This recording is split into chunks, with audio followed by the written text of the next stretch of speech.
자, 여기. 자, 그냥 일단은 기호부터 먼저 적을게요. S부터 먼저 표기가 되어 있더라고요.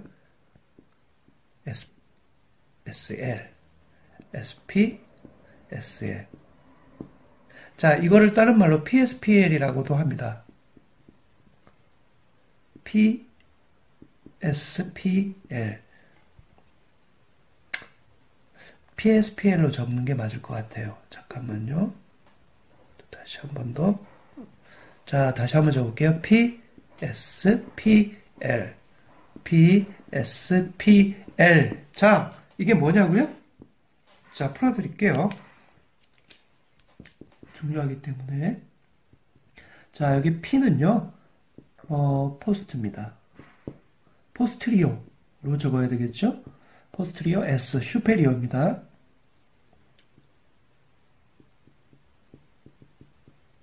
그러니까 포스트는 뒤쪽이죠. 슈페리어는 위쪽입니다.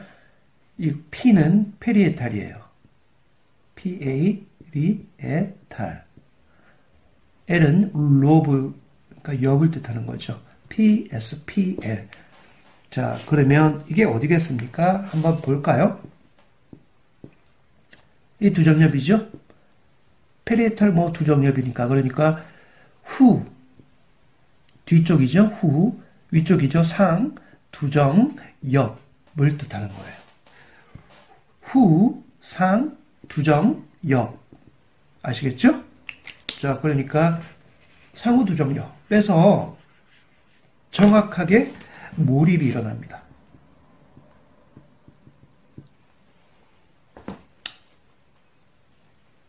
자, 이거를 우리가 몰입이라는 현상이에요. 이거 한번 맛보면, 그러니까 우리가 흔히 이야기하는 천지가 내가 한 몸이 되었다라는 게 느껴진다고 합니다. 자, 앤드루 누버그가 여기를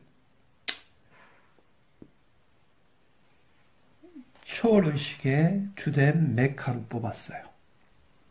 초월의식. 자, 그 사람들은 논문을 쓸 때에 그냥 쓰진 않죠.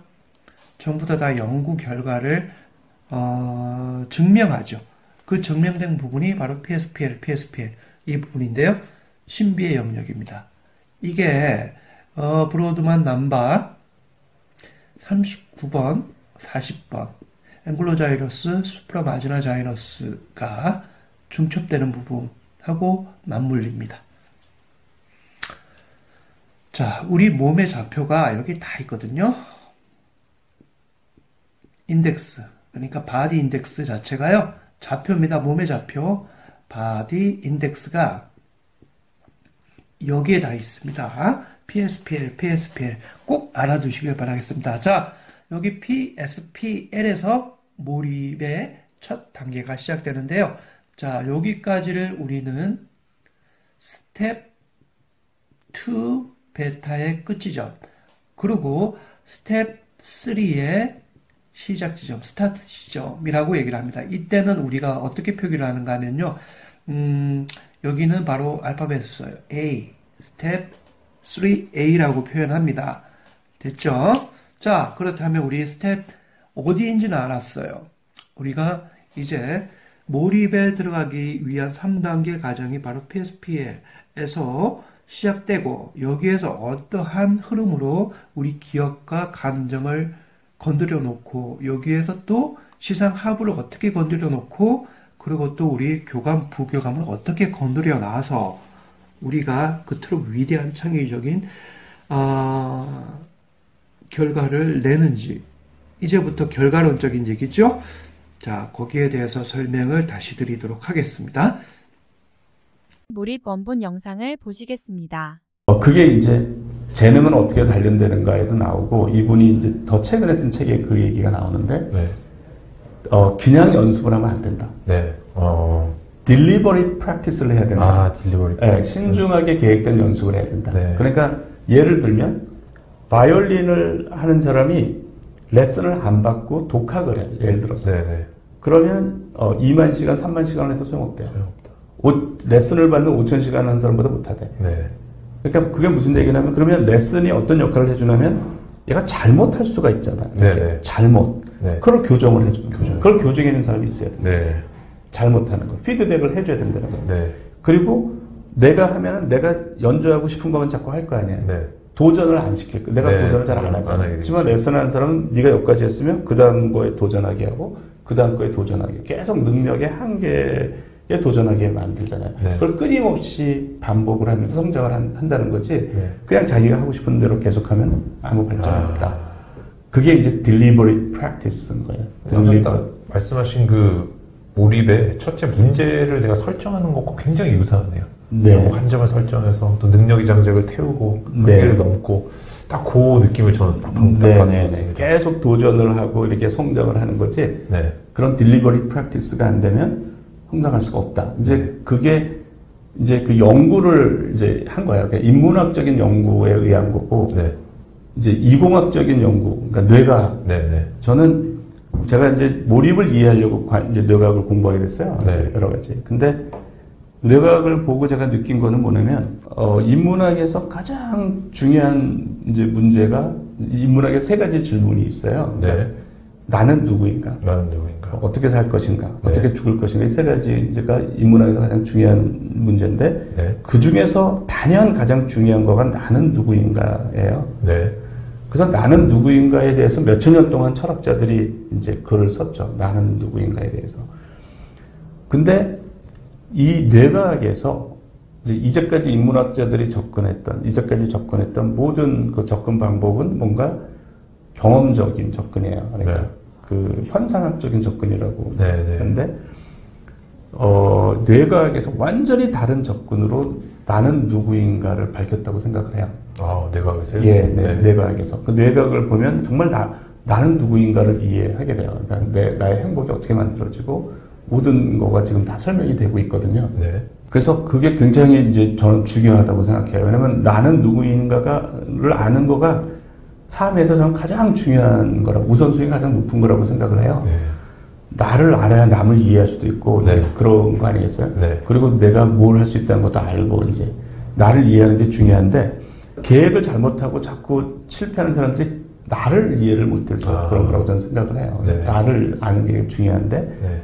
거기에 대해서 인문학이 굉장히 그러니까 뇌과학이 굉장히 명백한 답을 보여주고 있어요. 네. 보여주고 있는데, 이제 우리 뇌 발달에 온라인 강의 기념비적인 연구를 이제 예전 거하고 최근 연구를 나눠서 하면 네. 1970년 정도에, 그때는 지금처럼 뇌과학이 발달이 안 할 때입니다. 네. 그때 그 토마스 울지가 네. 생쥐의 뇌를 이제 연구를 했는데, 네.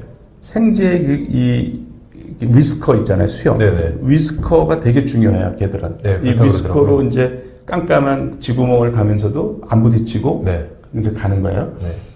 그 위스커에 해당하는 뇌세포가 있어요. 네. 그 위스커마다 이렇게. 근데 그거를 그 생쥐가 태어난 2, 3일 후에 요걸 가로로 다 뗐어요. 네.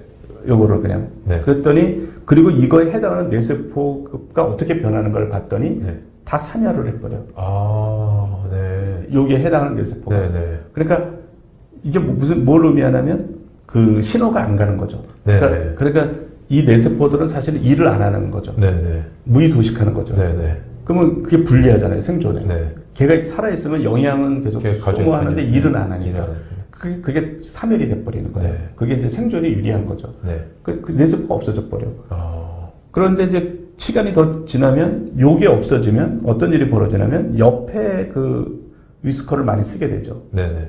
그러니까 그것들이 커져요, 크기가. 아. 사용하는 애들이 더. 예. 네. 그러니까 그게 이제 세로로 제거해도 마찬가지고 다 제거해도 마찬가지고. 그래서 그게 뭘 의미하냐면 우리 뇌세포는 네.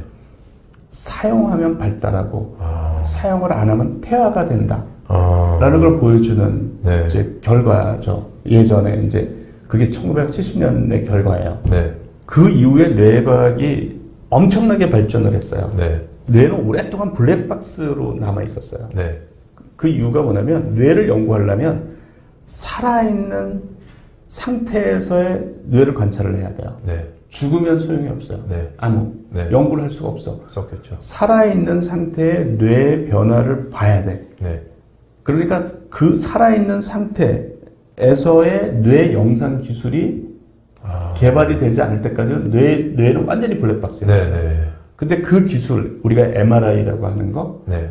또 PET라고 하는 네. 이런 기술이 개발이 된 거예요. 네. 그게 지난 몇십 년 전 얘기예요. 네.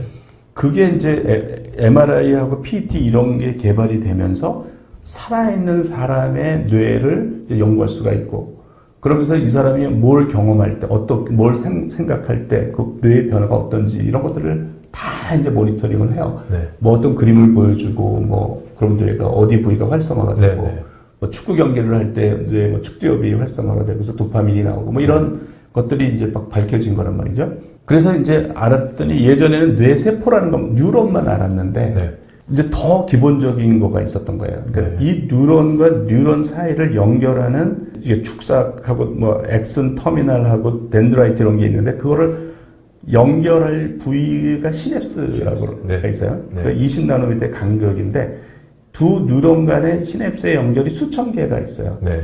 근데 이 시냅스가 엄청나게 중요한 네. 역할을 하는 거예요. 그러니까 이게 네. 이 시냅스가 우리의 능력을 다 만들고, 네. 뭐, 모든 인격을 형성하고, 막 이렇다는 게 이제 알려졌어요. 그래서 이걸 시냅스 가소성, 뉴로플라스틱이라고 그래요. 신경 가소성이라고 그러는데, 우리의 모든 장기 기억은 이 시냅스의 변형이에요. 네. 그러니까 내 실력은 이 시냅스가 만드는 거예요. 네. 실력은.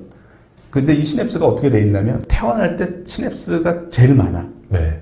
태어날 때. 태어날 때요. 근데 그거들은 의미 없는 연결이야. 네. 내 실력을 말해주는 게 아니라, 걔들이 많아야 시냅스 연결이 쉬울 거 아니에요. 네. 그러니까 어렸을 때는 배우기에 되게 적합하게 돼 있는 거야. 네. 금방 배우기에 금방 배우죠. 시냅스가 많아서. 어른이 되면 수십 배로 감소를 해요. 네. 이 시냅스의 수가. 네. 그러면 내가 이제 막 말을 해. 그러면 이제 말을 하면 말을 할 수 있는 시냅스 배선이 만들어져요. 네. 그래서 이제 말을 하는 거야. 말을 하는 거고요. 네. 막 걸으려고 그래. 네. 애들은 따라하려고 그래요. 네. 네. 그 미러 뉴런이라는 게 있어서 네. 그냥 남들이 하면 무조건 따라하려고 그래. 그래서 다른 사람은 다 걷는데 자기만 기고 있는 거야. 네. 자기만 있는 거야. 그러니까 자기 무조건 일어나려고 걸으려고 그래요. 애들은. 뭐 넘어져 또 일어나서 걸으려고 그래. 그러면서 걸을 수 있는 능력의 시냅스 배선이 만들어져요. 네. 이게 후천적인 거예요. 아, 이게 사람들이 그렇네요. 선천적인 거라고 생각해. 네. 말을 하고 걷는 거는 선천적인 거 아니야? 이렇게 사람들이 하는데 네. 우리가 극단적인 걸 보자고요. 그럼 사람이 기르지 않은 아이가 있어. 네. 야생아라고 그래서 늑대가 기른 아이가 있어. 네. 네. 뭐 어떤 일로. 그런 애들이 발견이 돼요. 네. 걔들은 말을 못해. 맞아요. 네. 걷지를 못해. 예. 그죠? 네. 그러니까 우리가 말하고 걷는 능력이 그렇게 노력을 해서 만들어진 시냅스 배선 때문이라는 거예요. 아. 무슨 말인지 아시겠죠? 네, 네. 그게 선천적인 게 아니다. 네. 그러니까 우리 뇌는 어떻게 돼 있냐면 이렇게 돼 있어요. 그러니까 미리 능력을 만들어주지 않아. 네. 그러니까 뭐 천재의 뇌가 따로 있는 건 아니야. 네. 따로 있는 게 아니고 네가 노력을 해. 원해. 그러면 우리가 만들어줄게. 이런 시스템이에요. 네가 신호를 보내. 필요하다고. 그러면 우리가 만들어줄게. 네. 이런 시스템.